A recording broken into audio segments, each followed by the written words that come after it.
ಈಗ ನಾರ್ಮಲ್ ಆಗಿ ಭೂಮಿ ಇರೋರು ಅಲ್ಲಿ ಬೆಳ್ಕೋಬಹುದು ತರಕಾರಿ ಇವೆಲ್ಲ.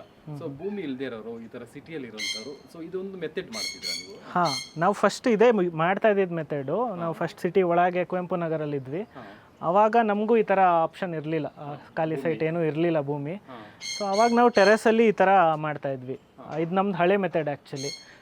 ಇಲ್ಲಿನೂ ಒಂದು ಸ್ವಲ್ಪ ಹಂಗೆ ಉಳಿಸ್ಕೊಂಡಿದ್ದೀವಿ. ಇಲ್ಲಿ ಇವಾಗ ತರಕಾರಿ ಏನೂ ಬೆಳೀತಾ ಇಲ್ಲ. ಇಲ್ಲಿ ಮೇಜರಾಗಿ ಸೊಪ್ಪು ಇಲ್ಲಿಗೆ ತರಕಾರಿ ಎಲ್ಲ ಅಲ್ಲಿ ಬೆಳಿತೀವಿ, ಸೊಪ್ಪೆಲ್ಲ ಮ್ಯಾಕ್ಸಿಮಮ್ ಇಲ್ಲಿ ಬೆಳೆಯೋಂಗೆ ವ್ಯವಸ್ಥೆ ಮಾಡ್ಕೊಂಡಿದ್ದೀವಿ. ಸೊ ಈ ಥರ ಬೆಳಿಬೇಕಂದ್ರೆ ಈಗ ಏನೆಲ್ಲ ವಸ್ತುಗಳು ಬೇಕಾಗುತ್ತೆ ಸರ್? ಯಾವುದಾದ್ರೂ ಕಂಟೈನರು ಇವಾಗೆಲ್ಲ ನಿಮಗೆ ಮಾಡರ್ನ್ ಆಗಿ ಗ್ರೋ ಬ್ಯಾಗ್ಸ್ ಅಂತೆಲ್ಲ ಬಂದಿದೆ. ನನಗಿದು ಈಸಿಯಾಗಿ ಸಿಗುತ್ತೆ. ಅಂದರೆ ನನ್ನ ಫ್ರೆಂಡ್ ಅವ್ರದ್ದೇ ವೆಟ್ ಪೆಟ್ಸ್ ಅಂತ ಮೈಸೂರಲ್ಲಿ ಅಕ್ವೇರಿಯಂ ಶಾಪ್ ಇದೆ. ಸೊ ಅವರು ಪರಿಚಯ ಇರೋದ್ರಿಂದ ಅವರಿಗೆ ಆರ್ನಮೆಂಟಲ್ ಫಿಶಸ್ ಸ್ಟಾಕು ಈ ಥರ ಬಾಕ್ಸಲ್ಲಿ ಬರುತ್ತೆ. ಸೊ ಅವ್ರಿಗೆ ಅದು ಬಂದಮೇಲೆ ಅದು ವೇಸ್ಟ್ ಇರುತ್ತಲ್ಲ, ಸೊ ಅವ್ರ ಹತ್ರ ನಾನು ಇದನ್ನು ಇಸ್ಕೊಂಬರ್ತೀನಿ.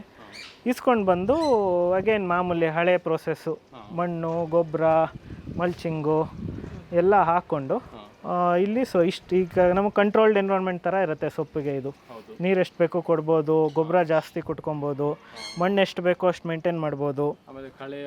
ಕಳೆ ಪ್ರಾಬ್ಲಮೇ ಬರಲ್ಲ ಇಲ್ಲಿಗೆ, ಕಳೆದ ಪ್ರಾಬ್ಲಮ್ ಇರಲ್ಲ, ಕೆಲಸ ಮಾಡೋಕ್ಕೆ ಈಸಿ, ರೀಪ್ಲಾಂಟ್ ಮಾಡೋಕ್ಕೆ ಈಸಿ.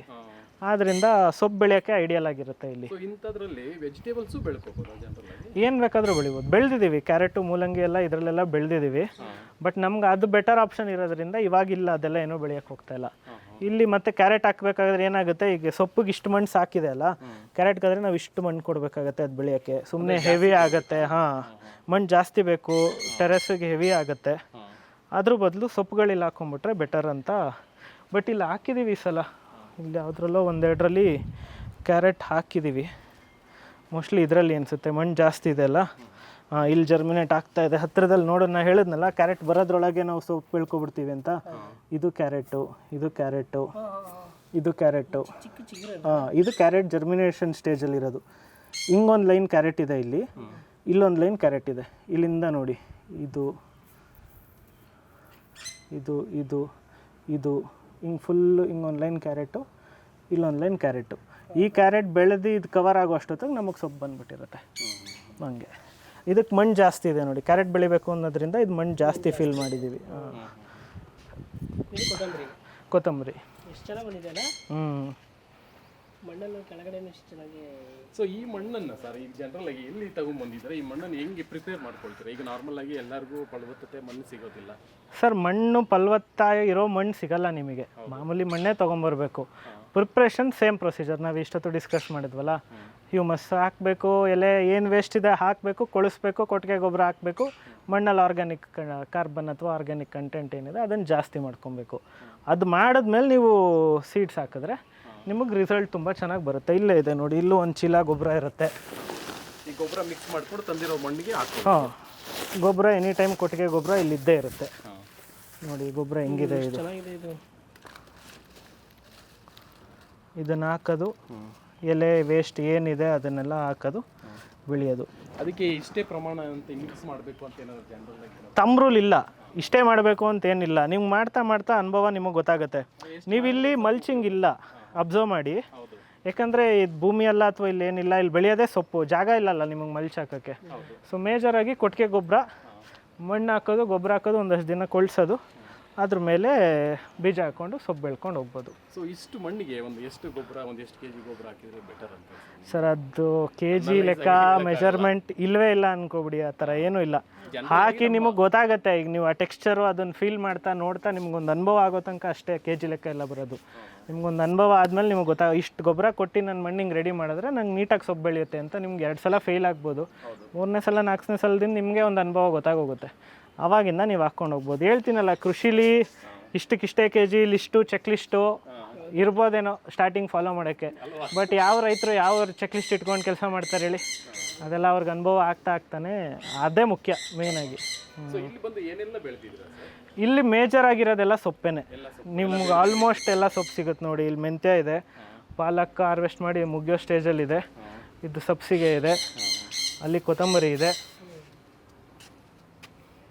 ಸೊ ಒಂದು ಬ್ಯಾಚ್ ಮೇಜರ್ ಸೊಪ್ಪುಗಳಾಯ್ತಲ್ಲ, ಇನ್ನೆಲ್ಲ ಜರ್ಮಿನೇಟ್ ಆಗ್ತಿರೋ ಸ್ಟೇಜಲ್ಲಿದೆ. ಇದು ಕೀರೆ ಇದೆ, ಕಟ್ ಮಾಡಿ 2 days once ಆ ಥರ ಹಾಕ್ತೀರಾ? ಅದೇ ನೋಡ್ತೀವಿ ಡ್ರೈ ಆದಾಗ ಮಾಯ್ಶ್ಚರ್ ಇಲ್ಲ ಅಂದಾಗ. ಡೈಲಿ ಬೆಳಗ್ಗೆ ಬಂದು ಒಂದು ರೌಂಡ್ ನೋಡೋದಂತೂ ಇದು ಡ್ಯಾಡಿ ನೋಡ್ಕೋತಾರೆ ಯೂಶಲಿ. ಅವ್ರು ಬೆಳಗ್ಗೆ ಒಂದು ರೌಂಡ್ ಬರ್ತಾರೆ ಇಲ್ಲಿಗೆ, ಬಂದಾಗ ಅವ್ರು ಚೆಕ್ ಮಾಡಿಕೊಂಡು ಏನಿದೆ ಏನು ಸ್ಟೇಟಸ್ ಇದೆ ಇದು ಅವರು ಮಾನಿಟ್ರ್ ಮಾಡ್ತಾ ಇರ್ತಾರೆ. ಈಗ ನೀರೆಲ್ಲ ಹಿಂಗ್ಲಿಕ್ಕೆ ಏನು ಯಾವ ಥರ ಮಾಡಿದ್ದೀರಾ ಇದು? ನೀರು ಇದು ಹೋಲ್ಸ್ ಮಾಡಿದ್ದೀವಿ, ಕೆಳಗಡೆ ಹೋಲ್ ಮಾಡಿ ಸ್ಟ್ಯಾಂಡ್ ಇಟ್ಬಿಟ್ಟಿದ್ದೀವಲ್ವಾ, ಸೊ ಇಲ್ಲೆಲ್ಲ ನೀರು ಹರ್ಕೊಂಬಂದು ಇದು ಹಿಂಗಿಂದ ಹೋಗ್ಬಿಡುತ್ತೆ. ಎಕ್ಸಸ್ ಇಲ್ಲೇ ಇದೆ ನೋಡಿ, ನೀಟಾಗಿ ಕಾಣ್ತಾ ಇದೆ. ಹೌದು. ಥರ್ಮೋಕೋಲ್ ಬಾಕ್ಸ್ ಅಲ್ವಾ, ಈಸಿಯಾಗಿ ಹೋಲ್ ಮಾಡ್ಬೋದು. ಎಕ್ಸಸ್ ನೀರೆಲ್ಲ ಅದರಿಂದ ಆಚೆ ಬರುತ್ತೆ. ಈಗ ಇದರಲ್ಲಿ ಎಷ್ಟು ಗಂಟಲು ತೊಗೊಂಡಿದ್ದೀರಾ? ಈಗ ತುಂಬ ಹಳೇದು ಅನ್ಸುತ್ತಿದೆ. ಹಾಂ, ಹಳೆ ಬಾಕ್ಸ್. ಬೆಳೆ ಬೆಳೆದ್ಕೊಂಡಿದ್ದೀರಾ ಇದರಲ್ಲಿ ನೀವು? ಇದು ಮೋಸ್ಟ್ಲಿ 1.5-2 ವರ್ಷದಿಂದ, ಈ ಮನೆಗೆ ಬಂದಾಗಿಂದ ಇದೆ. ಅದು 2 ವರ್ಷದಿಂದ ಇದೆ. 2-3 ವರ್ಷ ಅಂತೂ ಆರಾಮಾಗಿ ಬರುತ್ತೆ. ನಾವು ಆಚೆ ಈಚೆ ಜರುಗಿಸೋದು ಹಗಿವಾಗ ಏನಾದ್ರು ಏಟ್ ಮಾಡದೆ ಇಟ್ಕೊಂಡ್ರೆ ಜಾಸ್ತಿ ದಿನ ಬರುತ್ತೆ. ಮಣ್ಣು ಎಷ್ಟು ವರ್ಷಕ್ಕೊಂದ್ಸಲ ಚೇಂಜ್ ಮಾಡ್ತಾರೆ? ಯಾಕಂದ್ರೆ ಈಗ ಒಂದ್ಸಲ ಚೇಂಜ್ ಮಾಡೋ ಮಾತಿಲ್ಲ. ಮಣ್ಣು ಏನಕ್ಕೆ ಚೇಂಜ್ ಮಾಡ್ತೀರಾ ನೀವು? ಒಂದ್ಸಲ ತಂದು ಫಿಲ್ ಮಾಡಿದ್ಮೇಲೆ ಮಣ್ಣನ್ನು ಇಂಪ್ರೂವ್ ಮಾಡ್ಕೊಂಡು ಬೆಳೆ ಬೆಳಿಬೇಕು ಹೊರತು ಈ ಮಣ್ಣನ್ನು ಬಿಸಾಕ್ಬಿಟ್ಟು ಹೊಸ ಮಣ್ಣು ತರಬೇಕು ಅನ್ನೋ ಮಾತೇನು ಇಲ್ಲ. ನೀವು ಆ ಮಣ್ಣಿಗೆ ನೀವು ಇಂಪ್ರೂವ್ ಮಾಡ್ಕೊಂಡು ಅದನ್ನೇ ರೆಡಿ ಮಾಡ್ಕೋತಾ ಇರಬೇಕು. ಮಣ್ಣು ಬಿಸಾಕ್ ಹೊಸ ಮಣ್ಣು ತೊಗೊಬರ್ತೀನಿ ಅನ್ನೋದು ಏನು ಅವಶ್ಯಕತೆನೇ ಇಲ್ಲ. ಈಗ ನೀವು ಸರ್ ಆ ಗೊಬ್ಬರ ಒಂದೇ ಕೊಡ್ತಿದ್ರಾ? ಇಲ್ಲಿಗೆ ಬರೀ ಗೊಬ್ಬರ, ಮೇಜರ್ ಆಗಿ ಬರೀ ಗೊಬ್ಬರ. ಯಾಕಂದ್ರೆ ಇದಕ್ಕೆ ಮಲ್ಚ್ ಹಾಕಕ್ಕೆ ಈಗ ಹಿಂಗೆ ಬೆಳೆದಿದೆ ಅಲ್ಲ, ಇಲ್ಲಿ ಏನು ಮಲ್ಚ್ ಹಾಕ್ತೀರಿ? ಪಾಟ್ ಫುಲ್ಲು ಇದು ಬೆಳ್ಕೊಳ್ಳುತ್ತೆ. ಸೊ ಇಲ್ಲಿಗ ಮಲ್ಚಿಂಗ್ ಏನೂ ಬರಲ್ಲ. ಮೇಜರ್ ಆಗಿ ಇದಕ್ಕೆಲ್ಲ ಗೊಬ್ಬರ ಕೊಟ್ಕೊಂಡೆ ಬೆಳೆಯೋದು. ಬೀಜ ಹಾಕೋದು, ಬೀಜ ಹಾಕ್ಬಿಟ್ಟು ಅದ್ರ ಮೇಲೆ ಗೊಬ್ಬರ ಹಾಕಿ ಮಣ್ಣು ಉದುರಿಸ್ಬಿಟ್ರೆ ನೀರು ಕೊಟ್ಟರೆ ಜರ್ಮಿನೇಟ್ ಆಗುತ್ತೆ ನೀಟಾಗಿ. ಹಾಂ, 1 ತಿಂಗಳು ಸುತ್ತಮುತ್ತ ಬರುತ್ತೆ. ಕೊತ್ತಂಬರಿ ಸಬ್ಸಿಗೆ ಸ್ವಲ್ಪ ಲೇಟು, ಮಿಕ್ಕಿದ್ದೆಲ್ಲ 4-5 ದಿನಕ್ಕೆ ಜರ್ಮಿನೇಟ್ ಆಗಿ ನಾವು ಹೆಂಗೆ ಗೊಬ್ಬರ ಕೊಟ್ಟಿದ್ದೀವಿ ಅಷ್ಟು ನೀಟಾಗಿ ಹೆಲ್ತಿಯಾಗಿ ಬೆಳ್ಕೊಳ್ಳುತ್ತೆ ಬೇಗ. ನಾರ್ಮಲ್ ಆಗಿ ಚೆಲ್ಲಿದ್ರೆ ಸಾಕು, ಚೆಲ್ಲೋದಷ್ಟೇ. ನೀಟಾಗಿ ಒಂಚೂರು ಉಡಿ ಮಣ್ಣು ಜೊತೆ ಮಿಕ್ಸ್ ಮಾಡಿಕೊಂಡು, ಇಲ್ಲ ತಿಕ್ಕಾಗ್ಬಿಡುತ್ತೆ, ಮಿಕ್ಸ್ ಮಾಡ್ಕೊಂಡು ಸ್ಪ್ರಿಂಕಲ್ ಮಾಡಿ ಉದುರಿಸ್ಬಿಡೋದು. ಅದ್ರ ಮೇಲೆ ಉದುರಿಸ್ಬಿಟ್ಟು ತೆಳುಗೆ ಒಂಚೂರು ಗೊಬ್ಬರ ಉದುರಿಸ್ಬಿಟ್ಟು ತೆಳುಗೆ ಮಣ್ಣು ಉದುರಿಸ್ಬಿಟ್ರೆ ಆಮೇಲೆ ನೀರು ನೀಟಾಗಿ ನಿಧಾನಕ್ಕೆ ಸ್ಪ್ರಿಂಕಲ್ ಮಾಡ್ಬೇಕು ಸ್ಟಾರ್ಟಿಂಗ್ ಒಂದು ಸ್ವಲ್ಪ ದಿನ. ಹಂಗೆಲ್ಲ ಹಾಳಾಗ್ಬಿಡುತ್ತೆ, ಅಲ್ಲಲ್ಲೇ ಚೆದ್ರೋಗುತ್ತೆ. ನೀವು ಡೈಲಿ ನೀರು ಹಾಕ್ತದೆ ಅದಕ್ಕೆ ಬೇರೆ ಬಿಟ್ಕೊಂಡು ಒಂದು ಕಡೆ ನಿಲ್ಲಕ್ಕೆ ಆಗೋದಿಲ್ಲ. ಸೊ ಇನಿಷಿಯಲಿ ಒಂದು ಸ್ವಲ್ಪ ದಿನ ನೀರು ನಿಧಾನಕ್ಕೆ ಹಾಕಬೇಕು, ಸ್ಪ್ರಿಂಕ್ಲರ್ ಮಾಡ್ಕೊಂಡು ಹಾಕಬೇಕು. ಬೆಳೆದ್ಮೇಲೆ ಸ್ವಲ್ಪ ಓಕೆ ನಿಮ್ಗೆ ಆಗುತ್ತೆ, ತಡೆಯುತ್ತೆ. ಹೆಂಗೆ ಬೇಕಾದರೂ ಆಗಲ್ಲ. ಒಂದು ಕಾರ್ನರ್ಗಳಲ್ಲೆಲ್ಲರೂ ಒಂಚೂರು ಜಾಗ ಮಾಡಿಕೊಂಡು, ಸೊ ಸ್ಪ್ರಿಂಕ್ಲರ್ ಇದ್ದರೆ ಇನ್ನೂ ಈಸಿ, ಅದರಲ್ಲೇ ನೀರು ಹಾಕ್ಕೊಂಡು ಹೋಗ್ಬೋದು. ಹಂಗೆ ಮಾಡ್ಕೊಂಡು ಹೋದ್ರೆ ಈಸಿ. ಹಾಂ, ಡ್ರ್ಯಾಗನ್ ಫ್ರೂಟು ಫಾರ್ಮಿಗೆ ತಂದಿದ್ದು 2 ಎಕ್ಸ್ಟ್ರಾ ಇತ್ತು. ಸೊ ಟ್ರೈ ಮಾಡೋಣ ಅಂತ ಹಾಕಿದ್ದೀವಿ. ಅಲ್ಲಿಗೆ ಚಿಗುರುತ್ತಾ ಇದೆ, ಈಗ ಸ್ಟಾರ್ಟ್ ಆಗಿದೆ ಡ್ರ್ಯಾಗನ್ ಫ್ರೂಟು. ಇಲ್ಲಿ ಬೆಳೆಸ್ಬೋದು, ಏನು ತೊಂದರೆ ಇಲ್ಲ. ಇಲ್ಲಿ ಇದು ನೋಡಿ, ಇದಿಲ್ಲ ಹಾಕಿದ್ಮೇಲೆ ಇದು ಹೊಸದಾಗಿ ಸ್ಟಾರ್ಟ್ ಆಗಿರೋದು ಚಿಗುರು ಅದು. ಇಲ್ಲಿ ಹಣ್ಣುಗಳು ಹಾಕಿದ್ದೀವಿ, ಒಂದಷ್ಟು ಟ್ರೈ ಮಾಡೋಣ ಅಂತ. ಇದು ಕಾಗ್ಜಿ ಲೆಮನ್, ಇದು ರೆಡ್ ಲೆಮನ್, ಇದು ಬಿಯರ್ ಆ್ಯಪಲ್ಲು ಅಂತ ಹೇಳ್ತಾರಲ್ಲ, ಬಿಯರ್ ಆ್ಯಪಲ್ ಅಂತ, ಜುಜುಬಾ ಅಂತಾನು ಕರೀತಾರೆ. ಹಾಂ, ಜುಜುಬಾ ಅಂತ ಇಲ್ಲಿ ಹೂ ಆಗ್ತಾ ಇದೆ. ಜುಜುಬಾ ಫ್ರೂಟ್ ಅಂತಾರಲ್ಲ ಅದು. ಇದು ತೈವಾನ್ ವೈಟ್ ಸೀಬೆ, ಇದು ದಾಳಿಂಬೆ ಭಗವಾನ್ ವೆರೈಟಿ. ಎಲ್ಲ ಚೆನ್ನಾಗಿರೋದ್ರಿಂದ ಸಾಕಲ್ಲ ಈ ಪಾರ್ಟಿಗೆಲ್ಲ? ಸಾಕು ಅನಿಸುತ್ತೆ. ಈ ಇದರಲ್ಲಿ ನನಗೂ ಫಸ್ಟ್ ಟೈಮ್ ನಾನು ಫ್ರೂಟ್ಸ್ ಟ್ರೈ ಮಾಡ್ತಾ ಇರೋದು. ಸೊ ನೋಡೋಣ ಅಂದ್ಕೊಂಡು ಬೆಳೀತಾ ಇದ್ದೀವಿ. ಹಾಂ, ಅಲ್ಲೆಲ್ಲ ಹೂ ಫಸ್ಟಿಂದ ಇತ್ತು, ಮನೆಗೆ ಹೂ ಗಿಡಗಳಿದೆ ಅದರಲ್ಲಿ. ಇಲ್ಲಿಂದ ನಮ್ಮ ತರಕಾರಿ ಇದು ಕಾಣುತ್ತೆ ನೋಡಿ ಬೇಕಾದ್ರೆ.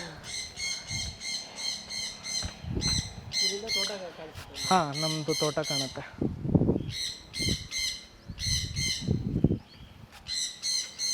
ಇಲ್ಲಿಂದ ಆರಾಮಾಗಿ ನೋಡ್ಬೋದು.